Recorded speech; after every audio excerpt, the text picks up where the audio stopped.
اعوذ باللہ من الشیطان الرجیم، بسم اللہ الرحمن الرحیم۔ السلام علیکم ورحمۃ اللہ وبرکاتہ۔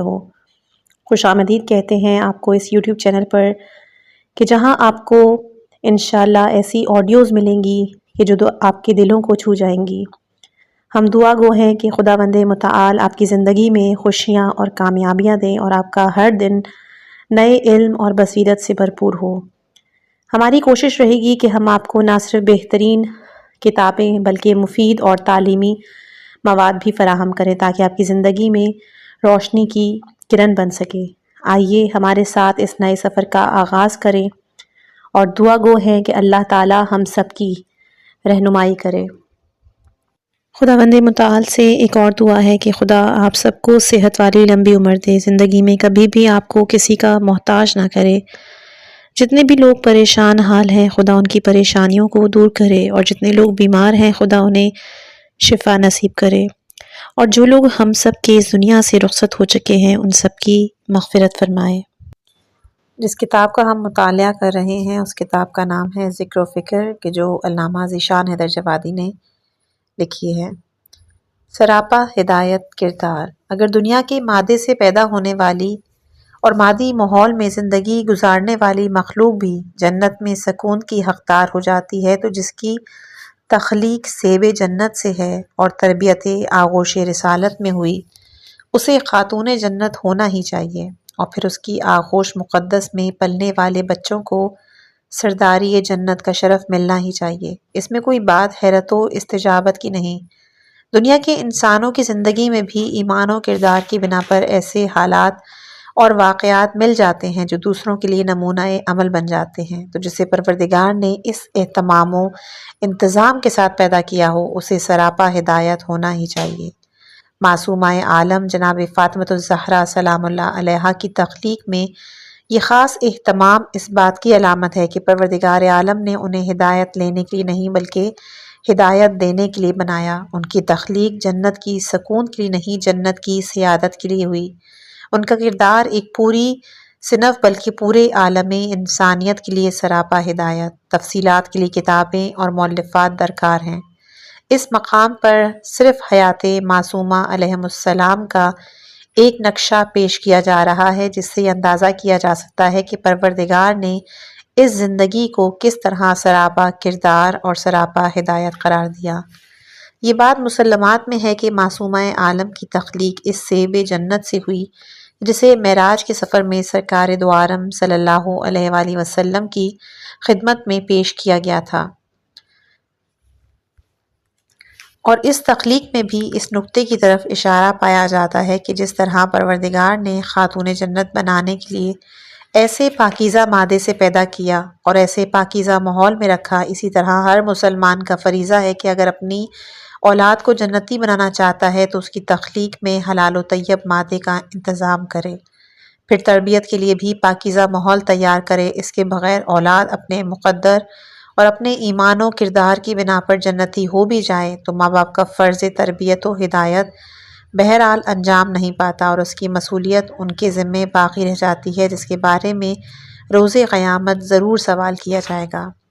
جناب فاطمہ سلام اللہ علیہا کی تخلیق کے لیے پروردگار نے پیغمبر اسلام صلی اللہ علیہ وآلہ وسلم جیسا باپ اور جناب خدیجہ علیہم السلام جیسی ماں کا انتخاب کیا، جس کے اسلام اور کردار کی تاریخ انسانیت نے گواہی دی، جس نے ایسی عظیم ترین اولاد کی تمنا میں عرب کے تمام رشتوں کو ٹھکرا دیا کہ صاحبان جاہ و مال کثرت اولاد کا سبب تو بن سکتے ہیں لیکن عظیم ترین اولاد کی ماں بننے کے لیے عظیم ترین شوہر کا انتخاب کرنا پڑے گا، چاہے اس راہ میں سماج کے تمام قوانین کو ٹھکرا کر خود ہی پیغام کیوں نہ دینا پڑے اور خود ہی مہر کیوں نہ ادا کرنا پڑے، سارا مال شوہر کی راہ میں قربان ہی کیوں نہ کرنا پڑے۔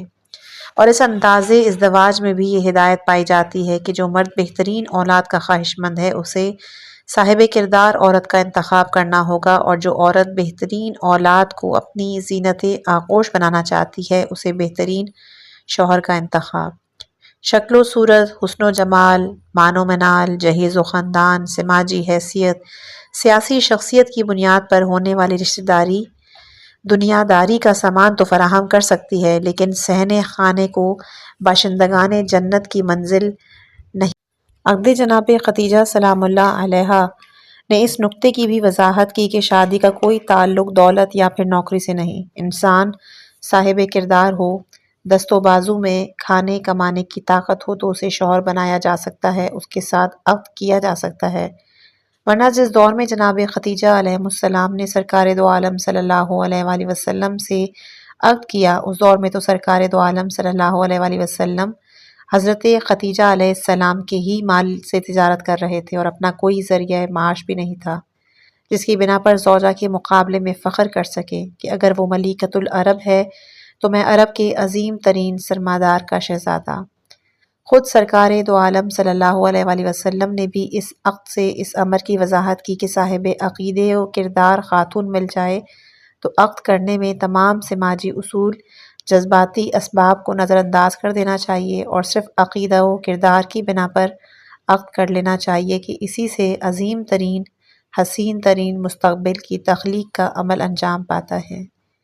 جناب فاطمہ سلام اللہ علیہا کی ولادت 5 بعثت میں ہوئی جب پیغمبر اسلام صلی اللہ علیہ وآلہ وسلم کی زندگی انتہائی مصیبتوں سے گزر رہی تھی۔ کفار مکہ مستقل اذیتوں پہ اذیتیں دے رہے تھے، ہر آن یہ فکر کہ کس طرح اس شمع رسالت کو خاموش کیا جائے تاکہ توحید الہی کا نعرہ دب جائے اور مردہ اصنام کو ایک زندگی مل جائے، جس کے نتیجے میں تھوڑے ہی عرصے کے بعد سرکار کو شعب ابی طالب میں بنا لینا پڑی اور 3 سال اس عالم میں گزارنا پڑے کہ آخرکار درختوں کے پتوں پہ گزارا ہونے لگا اور اللہ کے نیک بندے ایک لقمہ نان سے بھی محروم ہو گئے۔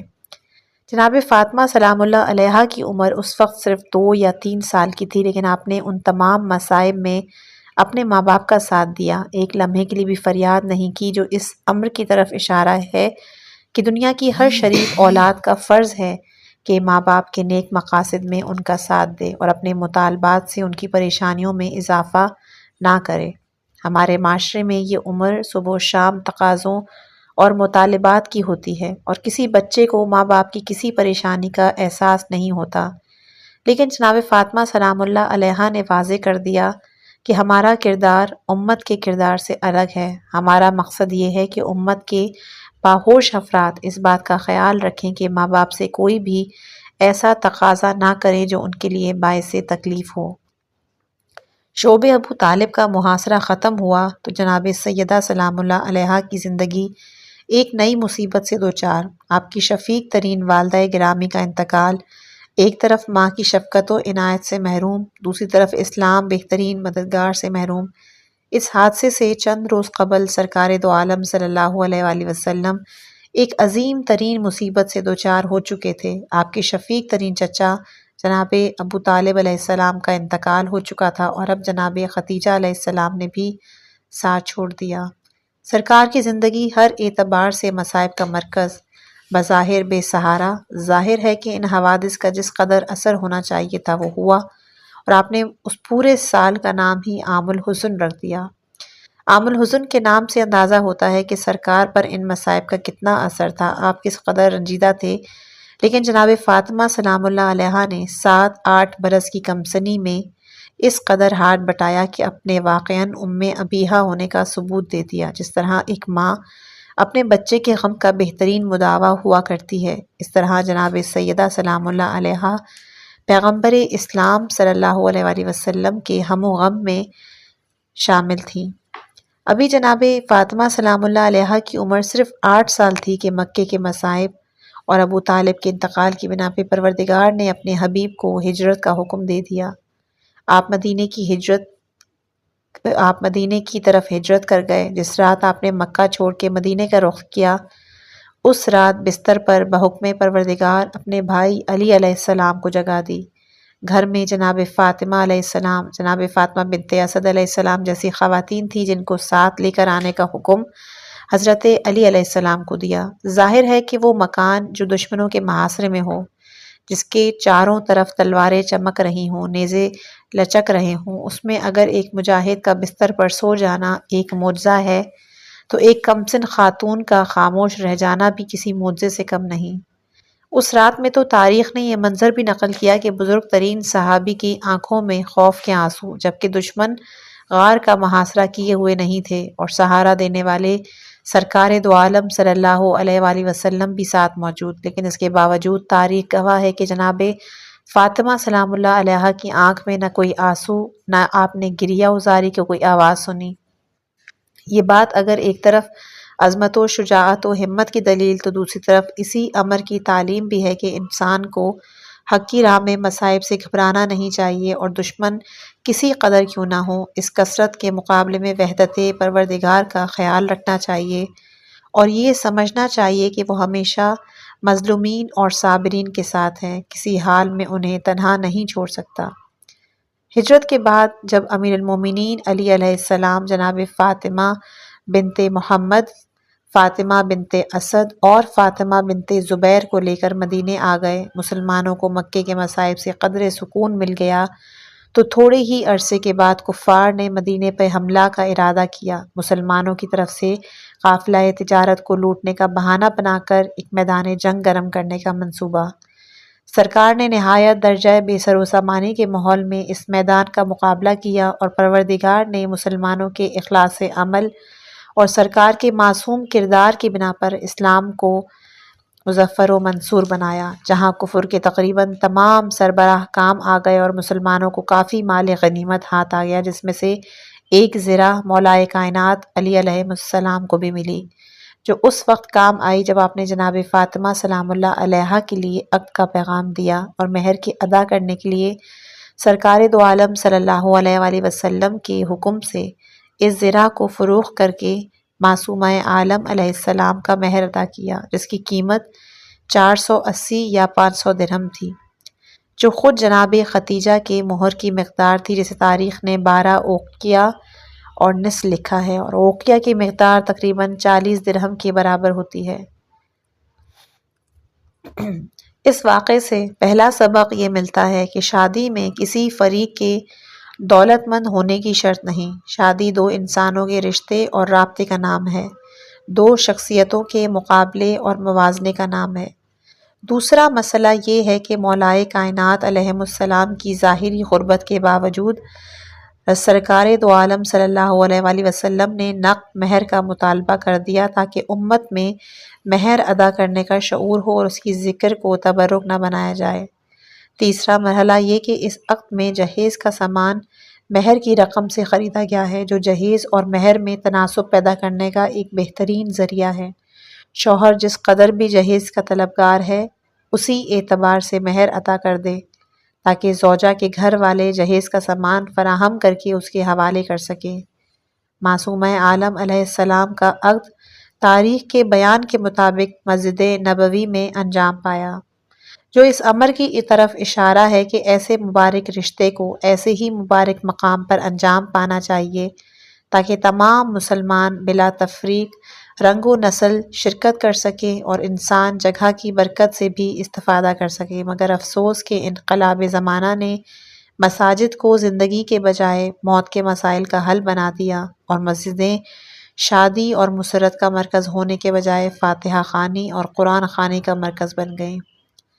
معصومہ عالم سلام اللہ علیہا کا عقد ماہ رجب میں ہوا، لیکن رخصتی کو ماہ ذی الحج تک معطل رکھا گیا، اور 2 ہجری کے ماہ ذی الحجہ میں شہزادی کو شوہر کے گھر رخصت کیا، اور بعض حضرات کے بیان کے مطابق عقد کے 1 ماہ کے بعد، جو اس امر کی طرف اشارہ ہے کہ نئی زندگی میں قدم رکھنے کے لیے عورت کی زندگی کے ابتدائی مراحل کو اپنے گھر میں انجام پانا چاہیے، جہاں اسے کسی طرح کی وحشت کا سامنا نہیں ہوتا۔ ازدواجی زندگی کا آغاز سسرال کی وحشت کدا سے نہیں ہوتا، جہاں ایک عورت زندگی کی پہلی منزل میں 1000 طرح کی وحشت اور دہشت کا شکار رہتی ہے۔ ہمارے ملک کا ماحول سیرت معصومین علیہ السلام کو مکمل طور پر اپنانے کی اجازت دیتا ہے، اور ایک عورت کے ساتھ جانے اور صبح سویرے واپس لانے کے بجائے اگر عورت اور شوہر کی ملاقات خود عورت کے گھر میں ہو جاتی تو شاید زندگی ہزاروں گنا زیادہ خوشگوار ہوتی، اور عورت کسی طرح کی دہشت و وحشت کا شکار نہ ہوتی۔ البتہ اس نقطے کو سمجھنے کے لیے تقلید آبا اور پابندی رسم و رواج سے بڑی حد تک آزاد ہونے کی ضرورت ہے، جس کا بظاہر کوئی امکان نہیں۔ رسول اکرم صلی اللہ علیہ وآلہ وسلم نے اپنی دختر نیک اختر کو نہایت درجہ مختصر سامان جہیز دیا، اور وہ بھی شوہر کے دیے ہوئے مہر میں سے خرید کر۔ اور صرف وہ سامان جو دونوں کے مشترکہ ضروریات میں ہوں، جس میں نہ شوہر کی مخصوصی سواری کا ذکر نہ اس کی مخصوص گھڑی کا۔ لیکن ہمارے معاشرے نے اس نظام کو بھی یکسر منقلب کر دیا، جہیز مہر سے بالکل الگ ہو گیا، اور اس کا سارا مولائے کائنات علیہ السلام کے بیت شرف میں آنے کے بعد زندگی کا یہ عملی معاہدہ سامنے آیا کہ گھر کے اندر کا کام صدیقہ طاہرہ علیہ السلام انجام دیں گی اور باہر کا کام مولائے کائنات علیہ السلام انجام دیں گے۔ ایسا نہیں ہوگا کہ باہر سامان کی خریداری، سماجی تعلقات کی پاسداری کا کام زوجہ انجام دے گی اور بچوں کے کھلانے کا کام شوہر، جو ہمارے ترقی یافتہ سماج کا طرح امتیاز ہے۔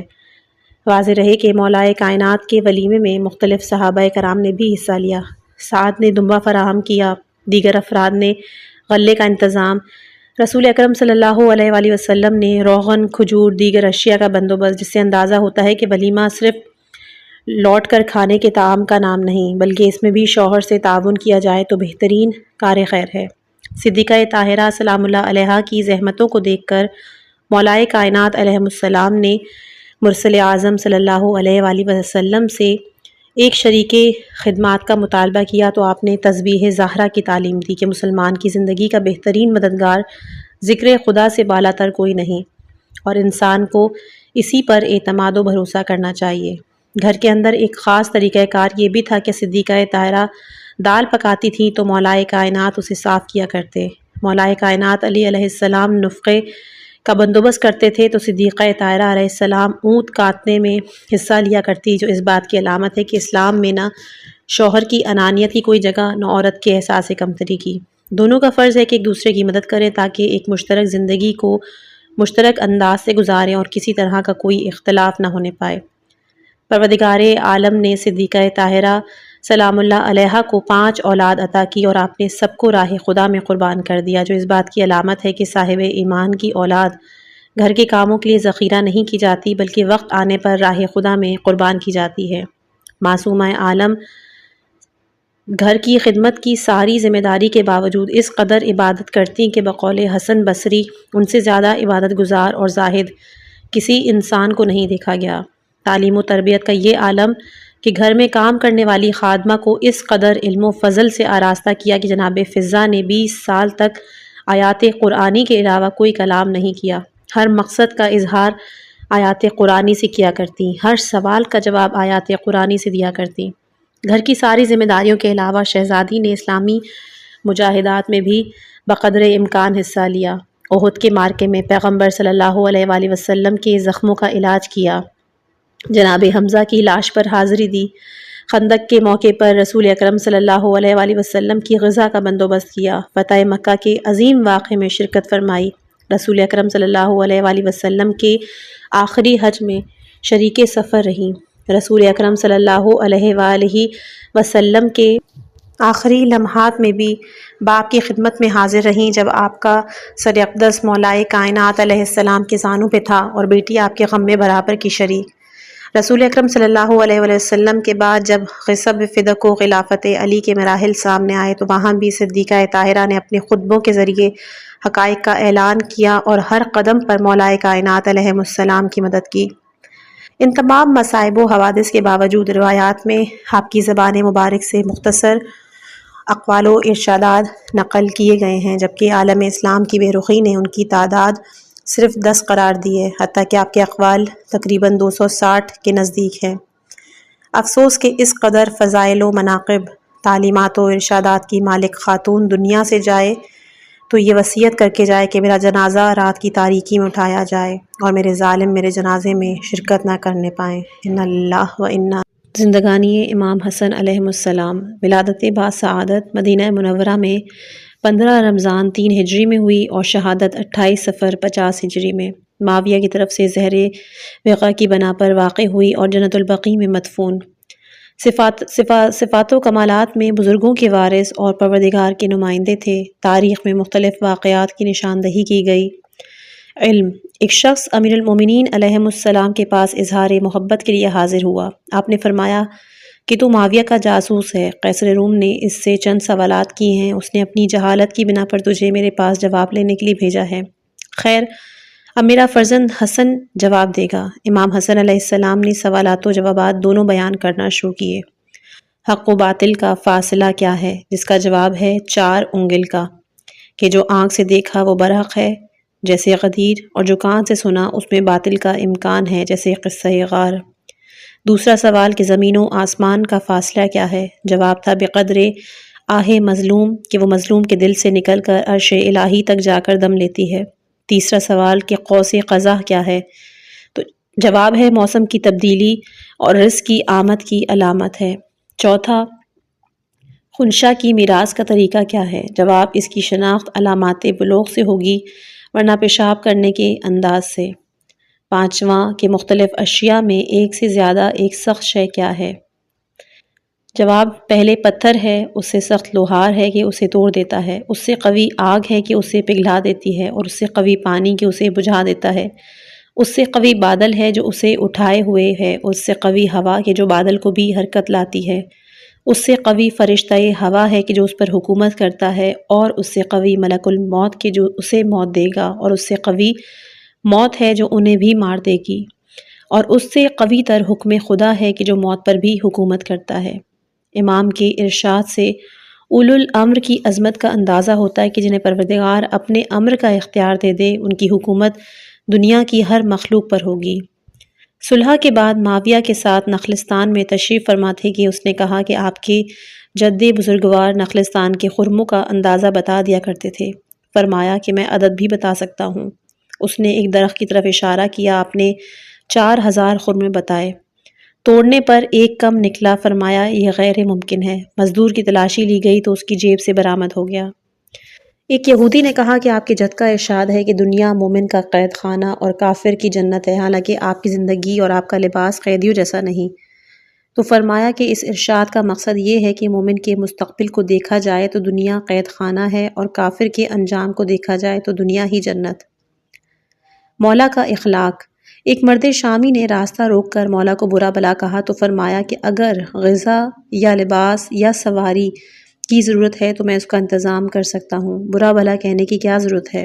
اس نے فوراً کلمہ پڑھ لیا کہ اسلام کو ایسے ہی اخلاق کی ضرورت ہے جہاں دشمن کے ساتھ ایسا برتاؤ کیا جائے۔ بے شک اللہ بہتر جانتا ہے کہ اپنا پیغام کس کے حوالے کر دے گا۔ ایک شخص نے آ کے فریاد کی کہ میرا دشمن بہت اذیت کر رہا ہے۔ فرمایا وہ کون ہے؟ اس نے کہا غربت۔ تو آپ نے 5000 درہم دے کے فرمایا کہ جب دشمن پریشان کرے تو میرے پاس آ جانا، میں دفاع کا انتظام کر دوں گا۔ حالانکہ بیت المال مسلمین دوسرے افراد کے قبضے میں تھا، لیکن آل محمد حاجت روائی میں کمی نہیں کر سکتے۔ معاویہ نے آپ کو طلب کر کے خراج کی فہرست پیش کر دی۔ آپ نے اسے خزانچی کو بخش دیا۔ اس نے مدینے میں مال تقسیم کرنا شروع کیا، اور جب آپ آخر میں تشریف لے گئے تو اس نے کہا کہ آپ مجھے شرمندہ نہیں کر سکتے، میرے خزانے میں بڑی وسعت ہے۔ یہ کہہ کر حکم دیا کہ جتنا مال اب تک تقسیم کیا گیا ہے اتنا تنہا حسن علیہ السلام کو دے دیا جائے، اس لیے کہ میں فرزند ہند ہوں۔ آپ نے مال پر ایک نگاہ ڈالی، اور جب چلتے وقت معاویہ کے نوکر نے جوتیاں سیدھی کی تو سارا مال اس کے نوکر کے حوالے کر دیا کہ میں ابن زہرا ہوں۔ اسباب صلح پر روشنی ڈال رہے تھے کہ ایک شامی نے اعتراض کیا، طاقت ہوتی تو کبھی صلح نہ کرتے؟ تو انہوں نے فرمایا کہ تجھے شرم نہیں آتی کہ مردوں کے درمیان بیٹھی ہے؟ کہنا تھا کہ اس کی جنس تبدیل ہو گئی اور محفل سے وہ اٹھ کر بھاگ گیا۔ امامت کے اقتداء پر اعتراض کوئی مردانہ کام نہیں ہے۔ 2 اعتراضات۔ آپ کی زندگانی میں 2 مسائل کو اکثر زیر بحث لایا جاتا ہے اور انہی کو طعن و تشنیع کا ذریعہ بنایا جاتا ہے۔ ایک ہے مسئلہ طلاق اور ایک ہے مسئلہ صلح۔ طلاق کے بارے میں کہا جاتا ہے کہ آپ بہت زیادہ طلاق دیا کرتے تھے، اور اس سلسلے میں کثرت ازدواج کا افسانہ بھی تیار کیا گیا ہے۔ ابن ابی الحدید نے علی بن عبداللہ مدائنی سے نقل کیا کہ ازدواج کی تعداد 70 تھی، جبکہ یہ روایت ضعیف اور غیر معتبر ہے۔ شبلجی نے نور الابصار میں 90 کی تعداد بتائی، اور یہ روایت بھی مرسلہ ہے جس کی کوئی سند نہیں۔ مجلسی اور ابن شہر آشوب نے قوت القلوب ابو طالب مکی کے حوالے سے 250 اور 300 کی تعداد نقل کی ہے، جبکہ یہ شخص بھی ضعیف تھا۔ مدائنی کے بارے میں میزان الاعتدال ذہبی کی رائے یہ ہے کہ یہ امام مسلم کی نظر میں ناقابل روایت تھا اور بنی عباس کا مصاحب تھا۔ پھر اس نے ازدواج میں نام صرف 10 کی نقل کیے، صرف تعداد 70 بتا دی۔ اس سلسلے میں روایات بہت کچھ وضع کی گئی ہیں، لیکن اس کا مختصر تجزیہ یہ ہے کہ اسلام میں بیک وقت 4 سے زیادہ دائمی زوجہ کا امکان نہیں ہے اور 5ویں زوجہ کے لیے ایک کو طلاق دے کر 3 ماہ زمانہ عدت کا انتظار کرنا پڑے گا۔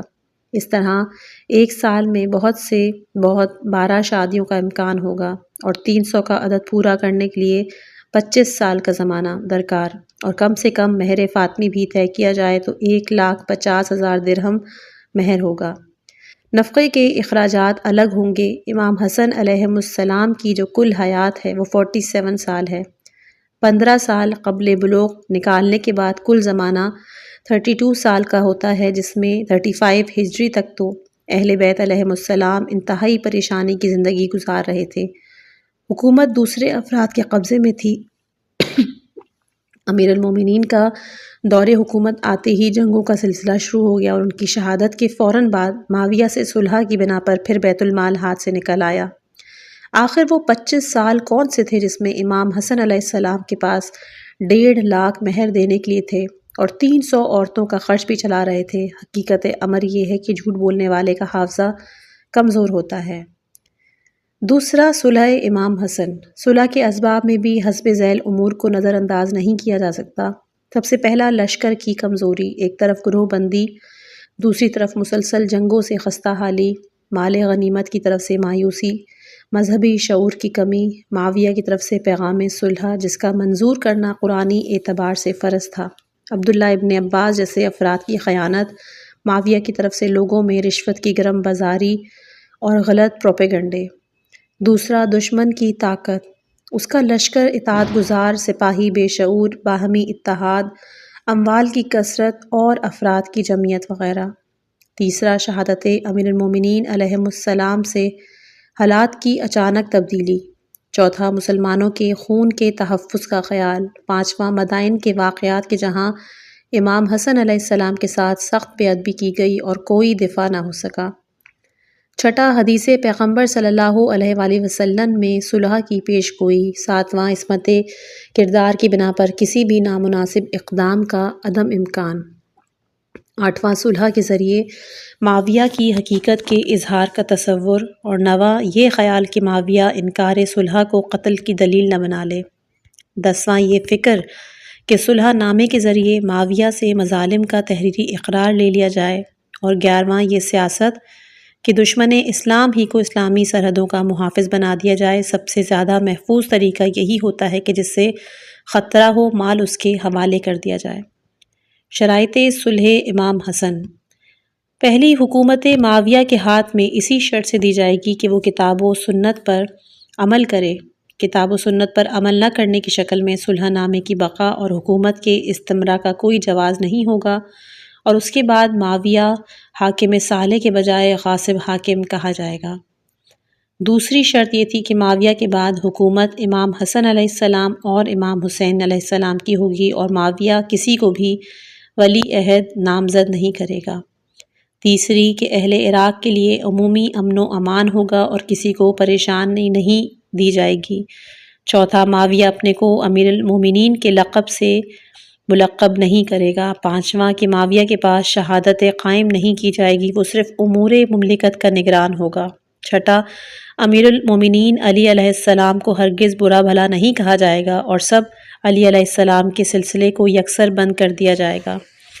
سب علی کے سلسلے کو، یعنی جو سب و شتم کیا جاتا تھا اس کے سلسلے کو۔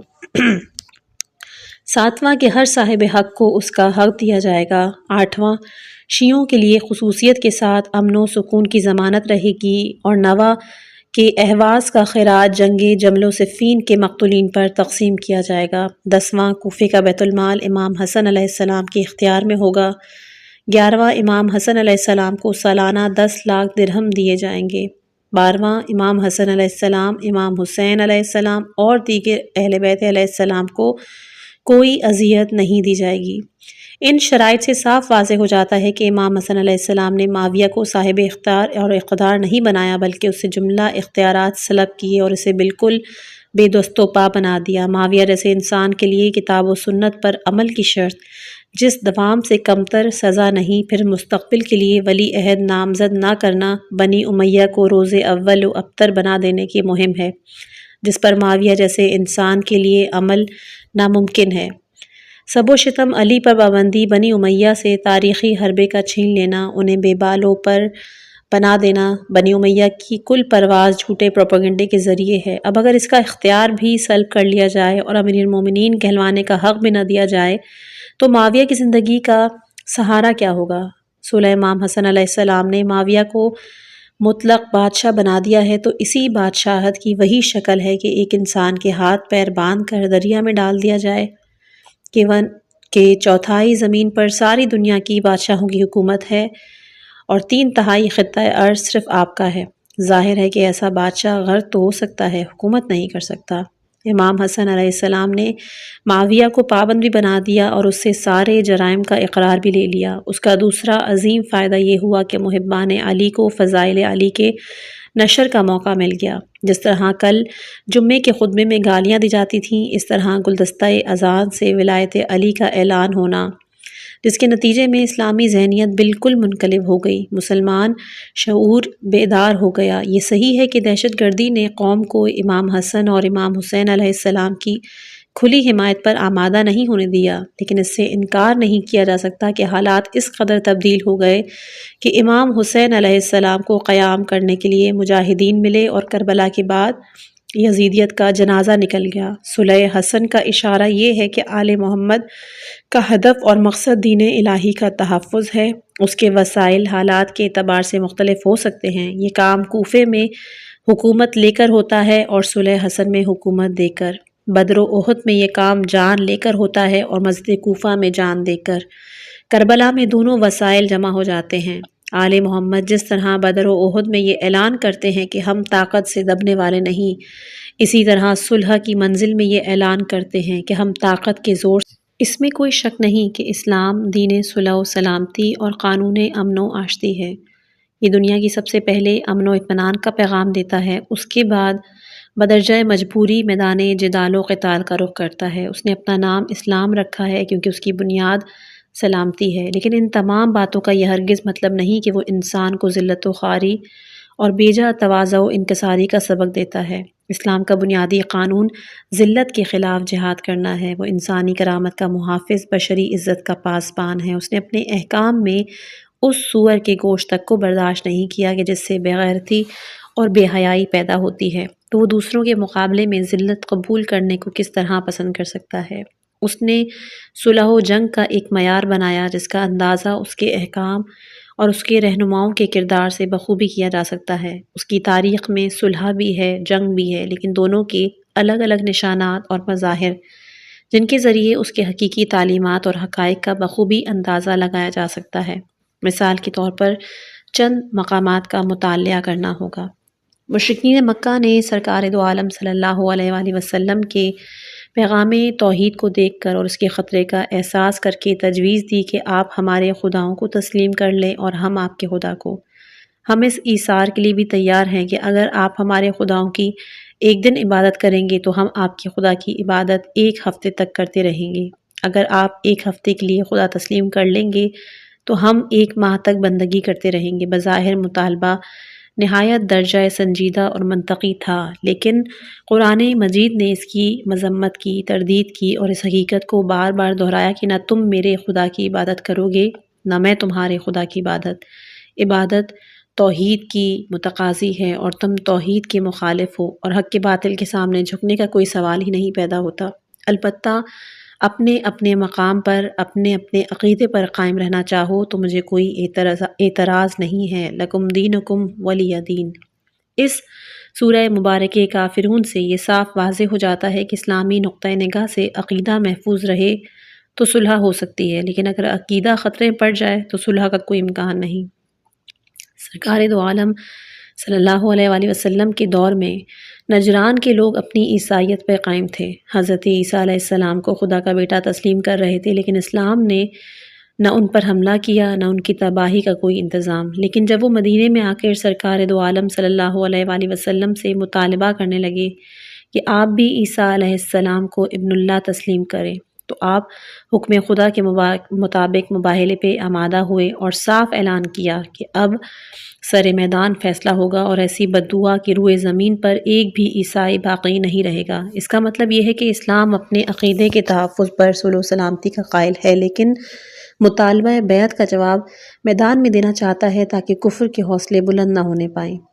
اسی طرح حدیبیہ کے موقع پر کفار نے مطالبہ کیا کہ محمد رسول اللہ کے بجائے محمد بن عبداللہ لکھا جائے، تو آپ نے فوراً منظور کر لیا، لیکن جب عبادت اصنام کا مطالبہ کیا تھا تو یکسر رد کر دیا، جس کا مطلب کہ صلح غلط بات پر نہیں، صحیح بات پر بہرحال ہو سکتی ہے۔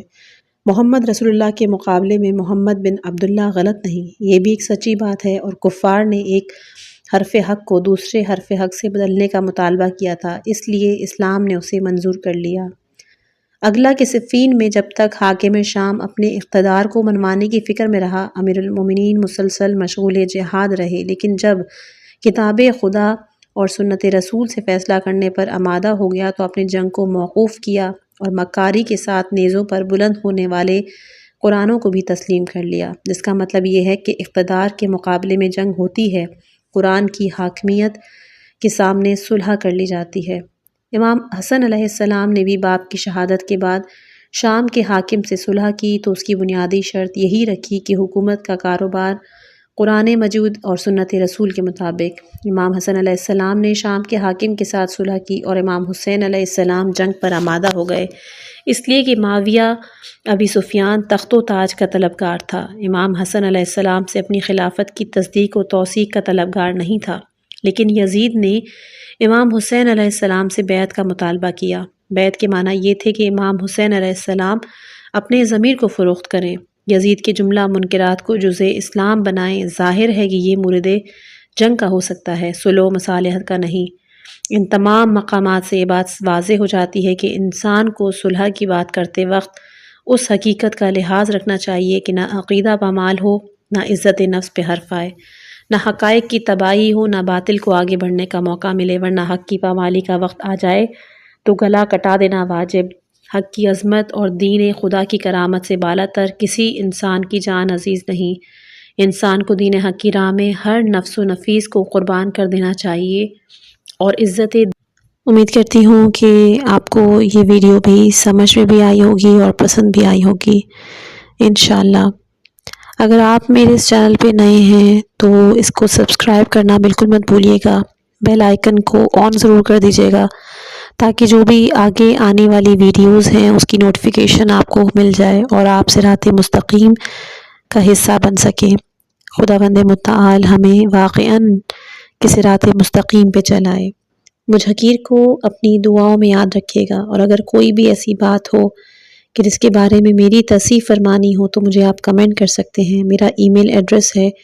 اگر کتابوں کے حوالے سے بھی کافی لوگ چاہ رہے تھے کہ ہمیں یہ کتاب PDF فائل میں ملے گی، میرا ای میل بھی ڈسکرپشن میں مینشن ہے، آپ چاہیں تو اس میں مجھ سے رابطہ کر سکتے ہیں۔ اپنی دعاؤں میں خاص یاد رکھیے گا۔ والسلام علیکم ورحمۃ اللہ وبرکاتہ۔